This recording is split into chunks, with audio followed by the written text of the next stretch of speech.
Amrit Bharat station పథకంలో భాగంగా జనగామ జిల్లా స్టేషన్ గన్పూర్ మండలంలోని చాగల్లు రాఘవపూర్ గ్రామాలలో రైల్వే అండర్ బ్రిడ్జ్ పనులను రైల్వే అధికారులు సోమవారం ప్రారంభించారు. ఒక్కొక్క రైల్వే అండర్ బ్రిడ్జికి సుమారు 8 కోట్లతో పనులు చేపట్టనున్నట్లు అధికారులు తెలిపారు. కాగా 60 ఏళ్ల కింద ఏర్పడ్డ ఇప్పగూడ రైల్వే స్టేషన్ను ఆధునీకరించి పుష్పుల్ కాకతీయ ట్రైన్లను ఆపి ప్రజలకు సేవలు అందించేలా చర్యలు తీసుకోవాలని స్థానికులు రైల్వే అధికారులను కోరారు. रोजमर्रा की जिंदगी के रंगपुर रेलवे स्टेशन पर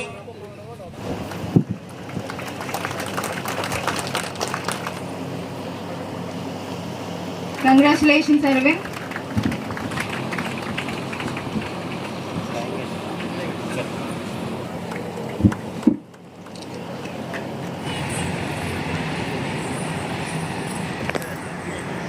తర్వాత ప్రోగ్రామ్ అయిపోయాక కూడా అందరికీ స్నాక్స్ ఉంటాయి. మీరు అందరూ బీ సీటెడ్.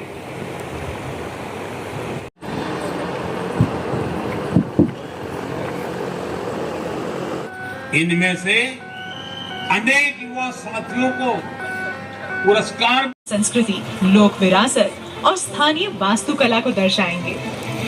यहाँ होंगे एयर कॉन्कोर्स, आधुनिक वेटिंग लाउंज, नए भारत की नई कार्य संस्कृति का प्रतीक है.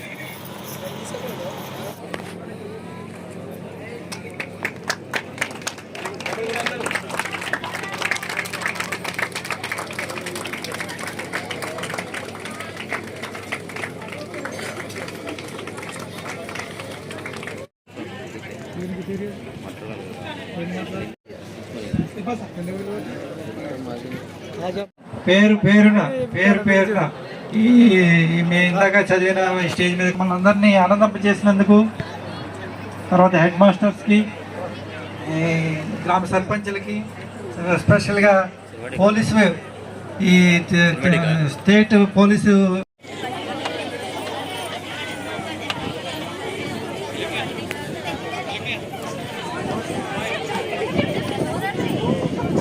అంతా వీక్షించాము. ఇప్పుడు మన ఆర్యూబీ మన అండర్ పాస్ యొక్క శంకుస్థాపన ఈరోజు మనకు విచ్చేసిన నాయకులందరూ స్టేజ్ మీదకి వస్తే వారి ద్వారా మనం చేస్తున్నాం. ఇది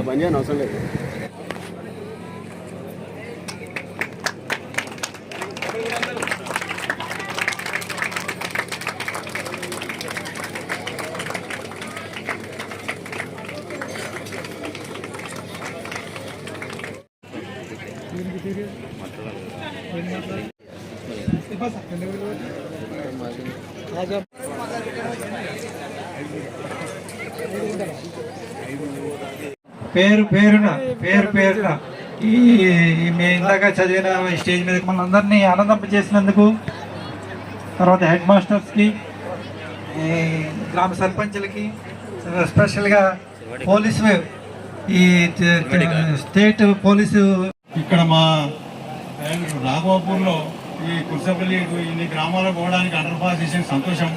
ఎందుకంటే గేట్ ఉండడం వల్ల చాలా ఇబ్బందులు పడుతున్నాము. మరి ఒక మా రైల్వే స్టేషన్ ఇప్పగూడ స్టేషన్ అనేది 1967 సంవత్సరంలో ఏర్పాటు చేసిండ్రు. మరి ఏర్పాటు చేసిండ్రు దేనికోసం ఏర్పాటు చేసిండ్రు, అప్పుడు క్రాసింగ్ స్టేషన్ అని పెట్టిండ్రు. ఇప్పుడు ఈ ఎలక్ట్రికల్ ఈ డీజిల్ లేవు అప్పుడు. అయితే అప్పుడు ఏంటంటే బొగ్గు తోటి నడిచేటువంటి చిన్న ఇంజన్ 10-20 వ్యాగన్ల కంటే ఎక్కువ మోయకపోయేది. అది దానికి ఏంటంటే ఘనాపూర్ నుంచి మళ్ళీ రఘునాథ్పల్లికి 20-25 కిలోమీటర్లు ఉన్నది. కాబట్టి మరి ఎక్స్ప్రెస్లు పాస్ కావడానికి అవకాశం లేకుండా ఉండదు. కాబట్టి ఇక్కడ క్రాసింగ్ స్టేషన్ అని పెట్టారు 1960లో. అయితే 60లో క్రాసింగ్ స్టేషన్ పెట్టారు కరెక్టే.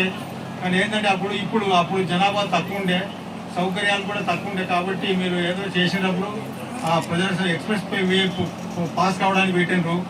అయితే ఇప్పుడు జనాభా పెరుగుదల అయింది, సౌకర్యాలు పెరుగుతున్నారు. మళ్ళీ ప్రధానమంత్రి గారు దాదాపు 1000 నుంచి 1100 స్టేషన్లు అభివృద్ధి చేస్తామని అంటున్నారు. కాబట్టి మా యొక్క స్టేషన్ 6 దశాబ్దాలు, అంటే నేను ఈ స్టేషన్ ఏర్పాటు చేసినప్పుడు నేను చిన్నపిల్లాన్ని, ఇప్పుడు నేను అంతిమ దశకు వచ్చిన, చివరి దశకు వచ్చిన 60 సంవత్సరాల నుంచి వెయిట్ చేసినా కానీ మా యొక్క రైల్వే స్టేషన్ అభివృద్ధి జరగలేదు ఇక్కడ. కాబట్టి ఏంటంటే మేము కోరుకునేది మా చుట్టుపక్కల గ్రామాల పేర్లు కూడా చెప్తా.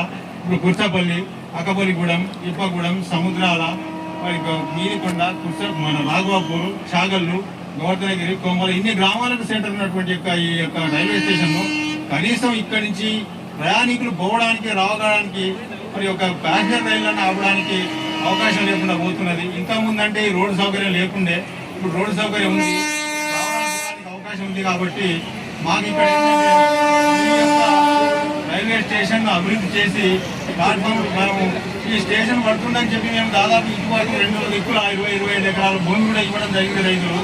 అలా అభివృద్ధి జరుగుతుందని ఇచ్చినాం తప్ప ఇచ్చాము క్రాసింగ్ అంటే మేము అప్పుడు ఇవ్వకపోతుంది. అందులో మా భూమి కూడా 6 ఎకరాల భూమి ఇచ్చాము. ఎందుకంటే అభివృద్ధి జరగని అని చెప్పి ఇచ్చాం, కానీ మేము ఇట్లా పండబెడతానంటే మేము అసలు ఇవ్వలేకపోతున్నాము. సరే అయిపోయింది. ఇప్పటికైనా ఏంటంటే ప్రభుత్వం ఆలోచించి మా యొక్క ఈ యొక్క 1100 స్టేషన్లు మీరు అభివృద్ధి చేస్తున్నామని అంటున్నారు. కాబట్టి మా స్టేషన్ కూడా అందులో ఏర్పాటు చేసి అభివృద్ధి చేసి ప్లాట్ఫామ్ నిర్మాణం చేసి ఇక్కడ కనీసం 2 ట్రైన్లు, ఒకటి ప్యాసింజర్ రైలు పుష్పలను మరి కాకతీయ 2 ట్రైన్లు కనుక ఆపి ఏర్పాటు చేసి మాకు సౌకర్యంగా ఉంటుందని చెప్పి నేను కోరుకుంటున్నాను. అవి దయచేసి మీరు ఈ యొక్క విషయాన్ని రైల్వే శాఖ మంత్రి గారికి, ఏడీఎంఓ, జిఎంఓ, ఏమో అండర్ పాస్లు కూడా అనుకూలంగా ఉండేటట్టు ఏర్పాటు చేయాలి. ఏదో మీరు మీకోసం మీ యొక్క సౌకర్యం కోసం చేసినట్టు కాకుండా మా యొక్క ప్రజల సౌకర్యం కోసం 2,000 అంటే రాను పోవడానికి రావడానికి వీలున్నట్టు వెడల్పుగా చేసి సౌకర్యం కల్పిస్తే మా అన్ని గ్రామాలు సుమారు ఒక 10 గ్రామాలు ఇక్కడి నుంచి రావడం జరుగుతుంది. కాబట్టి ఆ ఏర్పాటు చేయగలని చెప్పి అధికారులను మరియు ప్రధానమంత్రి, రైల్వే శాఖ మంత్రులు గారిని అందరినీ కోరుతూ ఉన్నాను. మరిన్ని వార్తల కోసం నా ఛానల్ని సబ్స్క్రైబ్ చేయండి, పక్కనే ఉన్న బెల్ ఐకాన్ని ప్రెస్ చేయండి, లైక్ చేయండి మరియు షేర్ చేయండి.